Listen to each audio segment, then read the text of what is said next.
Hey there, fellow photographer. Remember that time when you Google search film grain emulation and what you found was this face staring back at you from the screen? Well, buckle up, because today we're going even deeper than my last article ever did.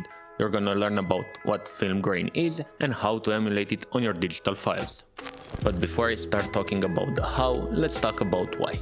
Why would you add grain to the photos that came from that expensive camera you just bought? Well, I'll do like to write it off as a personal preference. Most of the time it's actually nostalgia. We like the old look and we don't really enjoy the clean aesthetic that digital photos have nowadays. If you actually enjoy the clean aesthetic or are that person that will type the comment "just shoot film," please do it now. It helps with engagement. But if you are a hipster like me and you actually enjoy the film grain, let's first learn what it is in order to be able to emulate it better on our digital files. The process of photographic film is a bit more complicated, but I'm only going to talk about the part that creates the grain today. And luckily for us, that's also the part that creates the image. And on black and white film, that's just one layer of thinly spread gelatin mixed in with silver halides. Those are tiny particles that you can think of like sand. And when exposed to lights, those particles remember the image and can later be developed using a chemical process for you to get your photos. But when it comes to color film, there are actually 3 layers of gelatin mixed in with silver halides. That was the bare minimum knowledge you have to have about film in order to start emulating it on digital files. Now let's see what that means for our grain, and let's set some editing goals in order to achieve the best looking grain. First of all, because silver halides are what retains the image on a film and also what creates the grain, that means the grain particle should be the smallest visible detail in a photo. That basically means the huge number of megapixels you paid for are useless when you want to emulate film. And one of the things that you can do in order to help with this is use bloom filters, or at least the DIY version. You can make them using UV filters and spray paint, but that's a simple thing and I have a video for that in the description down below. And we're doing this to take the sharp edge of our digital files. I'm sure you heard this a million times, but what it actually means is that some of us prefer softer images and a more dreamy look to our files, and this also helps while adding grain because we won't have smaller details than the actual grain particles. And now let's get back to the very nerdy stuff. When developing negative film, you're basically trying to fixate an inverted version of your image onto the film. And basically you are washing away the silver crystals in the areas that were the darkest in the photo. What this means for grain emulation is that you'll have to create more grain in highlights than you have in your shadows. But keep in mind, there should be some grain visible across the entire image, no matter how light or dark it is. And this also means that the size of the grain particles should be roughly the same size across the entire image, but at the same time grain will not be as visible in shadows as it is in highlights and midtones. And since I'm already talking about the size of the grain particles, bigger grain particles were used in more sensitive film to absorb more light with the silver highlights. So the bigger the grain particle, the higher the ISO of the film was. So whenever you're trying to emulate the film look on night shots or darker photos, you might actually want to increase the size of the grain that you're adding to the photo. This is not necessarily a rule because of course you can use low ISO while shooting at night or high ISO in the middle of the day. So this will only matter if you're going for realism when you're editing. But something that really matters is knowing what are you even trying to emulate. Do you want to emulate the look of a printed photo on a piece of paper, or do you want to emulate the film images that are projected on a big screen in cinema? Based on this, if you're going for paper emulation, you might actually want to add the grain of the paper or the texture back into the photo, or if you're going for the cinema reproduction, you might want to add some film dust to get a more realistic look. Of course, there's also the option of emulating digitally scanned film. For that, you're just going to apply one layer of grain, but you can also add dust and other imperfection for artistic effect. Now remember how I said that on color film there are basically 3 layers of granules that will create grain? Well, that's one of the things that is rarely replicated on digital files. In the example that you see on screen right now, I have the same photo, but I've added grain with color and without color using a tool called Enhance. More on that later. At least in my opinion, the one on the right with the color grain looks a lot more realistic and eye-pleasing. Just keep in mind that with great grain there comes great file sizes. The more grain you add to your photos and the more color you add to your grain, the file size will increase. And what that means for social media purposes, well, I don't know. There is a slight chance that the algorithm might perceive these photos as having more details and allowing them to have more details, or there is another chance that they need to compress it to a certain file size, so your photos might get compressed to that. But that's beyond the scope of this video. The conclusion is that if you want to correctly emulate color film, you should technically add color grain to the photos. The chemical part, including the silver halides and the dyes over here, is a bit more complicated, but that's the general gist of it. Now going back to silver halides. The fact that they are tiny crystals that are just scattered around in an emulsion means that we cannot use digital noise in order to replicate grain. Digital noise is basically a grid of squares where grain should actually look like tiny particles all over the place. They might look similar if we zoom out enough, but keep in mind they are two very distinct things and should not be confused with one another. And if you're still watching this, congratulations, you've just made it through the theoretical part, and I do have a ribbon for you. Now it's about time we actually talk about the tools that we as photographers have in order to emulate grain in our digital photos. I'm gonna evaluate multiple software and I'm going to rate them on how well they perform, but also how nice they are to use and how well they integrate in a workflow that is based mostly on Adobe Lightroom. And we're going to kick things off with Lightroom itself. Since I've already mentioned it, it's pretty easy to believe that you can add some grain from it and call it a day. The photo that I choose for this test is pretty simple. It's just a studio portrait, and on the side I have a gradient that goes from white to black, and at the extreme ends it actually has some white squares over here and some black squares over here to make sure that it goes from white to black and the grain will be visible in the entire spectrum. And if you're thinking, oh, those are some cool lights you've got over there, well, I've DIY'd them and they're pretty cheap. And the next video is going to be about that. So be sure to subscribe and maybe even hit the notification bell. Now let's go back to Lightroom.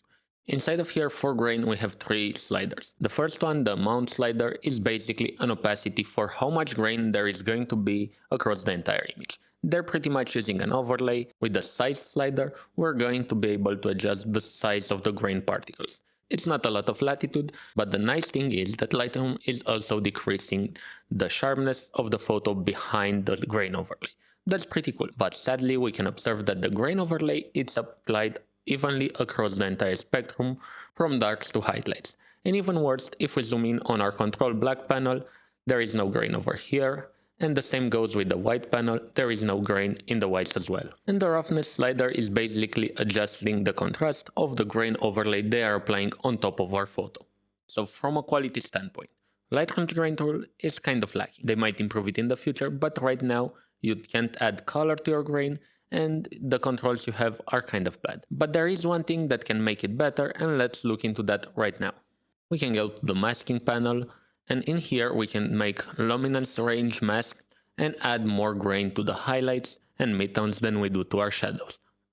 Luckily I don't have to do that for every single image because I've created presets for myself that do emulate the amount of grain that I want to add, like the ISO on the film. My presets also lower the sharpness of the photo in the areas that I'm adding more grain to the photo.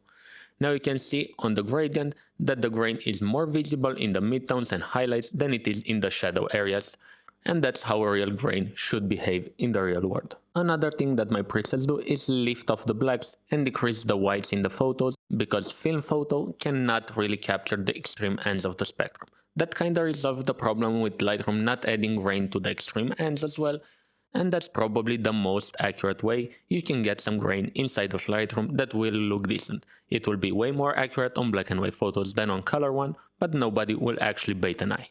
Of course, you can buy the presets on my website, and if you're coming from this video, use the code GRAINISGOOD for 10% off. On the other hand, working with Lightroom to add grain to your photos does present a few huge benefits. The fact that you can sync your setting across multiple files, and the fact that you don't have to leave one program or duplicate the file is massive in terms of convenience and how easy it is to integrate in your own workflow if you're already editing inside Lightroom. And lastly, and surely not because I totally forgot about this, the biggest benefit of using Lightroom to add grain to your photos is the fact that you can change the values on the fly while you're still working on the photos. Or even if you want to go back on your decision and change the grain, it's easy to do, just drag the few sliders. Now let's turn our attention to Lightroom's bigger brother, Adobe Photoshop. There are a ton of ways to add grain inside of Photoshop. I'll cover a few, but please do not use the one that Adobe suggests on their website. Funnily enough, it's the worst one. They suggest creating a 50% gray layer, making the blending mode soft light and adding noise to it. Noise, it's not grain as I talked before, and soft light, it's not going to cover the ends of the spectrum, so it's bad from many standpoints. Don't do that, there are much better options out there.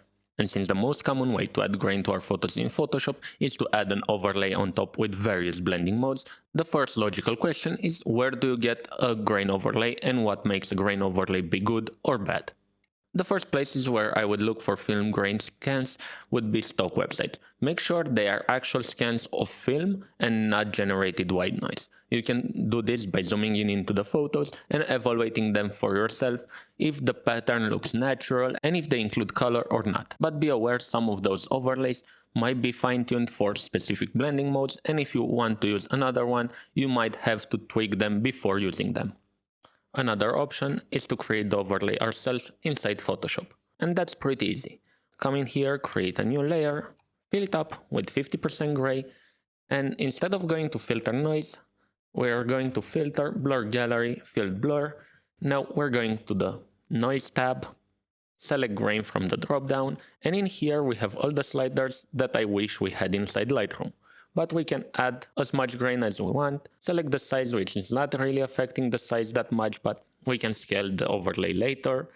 And we also can adjust the color and how prevalent it is in highlights, but guess what, we're doing it on a 50% gray layer, so that's not gonna matter.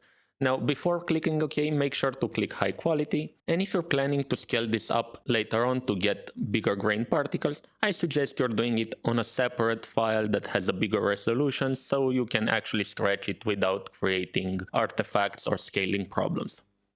And if you remember to convert your layer to a smart object, you can actually fine-tune all those settings later on. And now that we have a good enough overlay, let's see what blending mode should we use in order to make it work. For that I got a gradient from black to white, and we can clearly see that hard light is the only blending mode that actually covers both ends of the spectrum.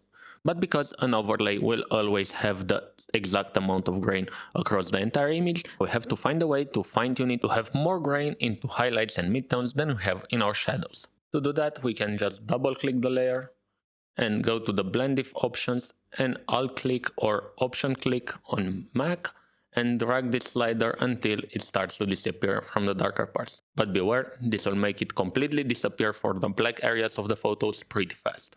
Another option is to use the luminosity based mask, and to do that we create a mask on the layer, go here to image, apply image, and we should select the original image that we want to apply grain to and transform it into a mask. And now if we're going to image adjustment curves, we can basically use the curves tool in order to adjust how much grain we want in each part of the image. Make sure to raise all the points on the line so none of them is basically zero, but here you can have fun and tweak the amount of grain onto the entire photo. You have a lot of control, but doing so takes a lot of time. And to finalize the look, there is one more thing that we have to do in order to make the grain look realistic. I have exaggerated with the size, but let's go along with it. I'm going to duplicate the layer and start applying blur in order to make sure that the smallest detail in a photo is actually a grain particle. I'm going to blur, and I'm going to use Gaussian blur. In my case, I'm going to have to add quite a lot, and most probably fine-tune the mask some more because my grain is so ridiculously big. But it's done so you can actually see it through the compression on YouTube. So conclusions on adding grain in Photoshop. It's doable, you can get a really high quality grain and you can make it look awesome, but it involves a lot of elbow grease. It's gonna take a lot of time, and most probably it's not something that you would want to do if you have to edit something like 100 images. So while it's a great solution for a hero shot, might not be the solution for every shot. Now let's turn our attention to a lesser known photo editing app. It's called Enhancer, and their main focus is to help you recreate the film look. They have plugins for both Photoshop and Lightroom, and all the tools this plugin has to offer are created so you can recreate the look of analog film. It doesn't offer anything more, but these tools are pretty good in my opinion. I'm gonna focus mostly on the grain side of things, but I'm also going to mention the fact that you can add halation and bloom, and in the latest beta version you can even add film damage, dust and much more to your photos in order to recreate a truly analog vibe. Now for film emulation, I'm going to check the film grain checkbox, and I'm greeted with a ton of presets that are going up to ISO 500, but I'm going to choose custom and make my own grain preset based on what I like and how I like my grain to be. Now we're greeted with quite a lot of sliders. I really like this. You can tweak the size of the grain, and this time it's actually scaling up quite nicely. We have the amount slider that is similar to Lightroom. It's mostly an opacity slider, but you are going to notice that the grain pattern moves around whenever I drag on any slider, and that's because the enhancer has a much better approach to adding grain to your photos. You're generating a grain texture based on your photo and applying your photo on top of that texture. That's kinda hard to recreate even in Photoshop, and their approach is much closer to the real deal. Now, going back to the sliders. The resolution slider is going to reduce the sharpness of your photos. But when I'm dragging it, I actually realize that it looks more like it's going a bit out of focus. That's even better, it looks more natural, and if your grain particles are quite big, the way I like them, you're gonna want to drag this slider to the left as well in order to make it look more realistic. And we can see if we pixel peep that this line over here is turning based on the grain particle size. That's really amazing. Now, going back to the sliders, you can adjust the amount of grain you have in your shadows, midtones and highlights. That's exactly how I've designed the Lightroom presets, and I like to see that we have this kind of control over here. But one thing that I have noticed is that their grain is not going to the extreme ends on the black side of things. Here in the black square we don't have much grain, but it's doing a really good job in the highlights. And lastly, we have the color slider. This is going to adjust how much chroma you have in your grain, and this is really amazing to see. And before I jump to the stuff that I don't really like about the enhancer, I want to give a huge shout out to the film grain video they have on their YouTube channel. They are doing a really good job on explaining how grain works in real life and in their plugin. Now the not so awesome part about the enhancer. While their film emulation is really great, the way it's fitting, at least in my workflow, it's pretty bad. For the Lightroom plugin, it will create a new file and bake into it all the settings that you've applied inside of the enhancer. And it works kind of the same in Photoshop, but it's a layer, not another file. The fact that I can't go back and adjust the settings that I've selected later on, it's something that I don't really enjoy, so that's a big con for me. Also, I have to say that I had some issues with the plugin, but the support team was pretty nice and they reached back and solved my problem within 24 hours. So even though the workflow is not ideal, at least for me, I think the enhancer does offer one of the best solutions for grain on the market at the moment. And the fact that you can also add bloom, halation and all the other stuff to your photos while you're there is quite nice. So I would totally recommend you to at least give it a try. And remember the code grain is good, it works for the enhancer as well. It's going to give you 10% off, the same it does with my Lightroom presets, and I also get a small kickback so I can continue making videos like this one. And before I end this video, I want to mention two more apps that are actually phone apps, but we can also run them on Windows and probably Mac as well, so let's look at them very quick. First of all is Visco, or whatever it's pronounced, I'm gonna put the name on the screen. They have grain strength, it's basically opacity. They have a size slider which is mixing stuff around, but the grain doesn't get much bigger. And something that I really like about this is the fact that they do have a color slider. But whenever you crank up the slider, you can notice this pattern on the screen, and that tells me the grain is really generated, and the fact that the pattern is repeating itself doesn't look really great, and it's gonna be a dead giveaway that you added grain to your photo. It's not gonna look natural, but it's an option, and it's a good option if you are on the fly, but maybe keep the grain down a bit. Now the second app that I want to mention is called Prequel. It only has a grain slider. It's an opacity thing, you can't adjust the size of the grain, but you can also add dust, which is nice. And this vintage slider over here does create a bit of bloom, so you can kind of match the amount of grain that you added with a bit of sharpness reduction in order to have it look natural. The benefit of using phone apps to add grain to your photos is the fact that you will look at the scaled down version of the photos, so you will see how it will look on other phones, but the quality of the grain is lacking. And also the grain distribution is kind of uniform across the entire spectrum, maybe dropping off at the ends, and we know that is not necessarily how grain looks in the real world. So my final recommendation, first of all, don't just add grain to your photos. Make it a part of a film emulation look or something that actually makes sense. That's gonna create the most realistic look at the end of the day. And people won't think that you just cranked up the ISO and you now have a noisy photo. Number 2, take into consideration where the photo is going to be displayed. If it's going to be displayed as a large poster, you'll want to tone down the grain. If it's going to be checked on social media, you will want bigger size grain in order to be visible on the small screen of a phone. And what would I recommend in order to add that grain to the photo? Well, all the options that I presented today are good for their own purposes. If you want to edit a lot of photos, use Lightroom. You're not gonna have color in your grain, but you're going to do it faster and easier. If you want the best looking grain, is either the elbow grease inside Photoshop or the Dehancer plugin. It's your choice at the end of the day. So keep experimenting and have fun while you're doing it.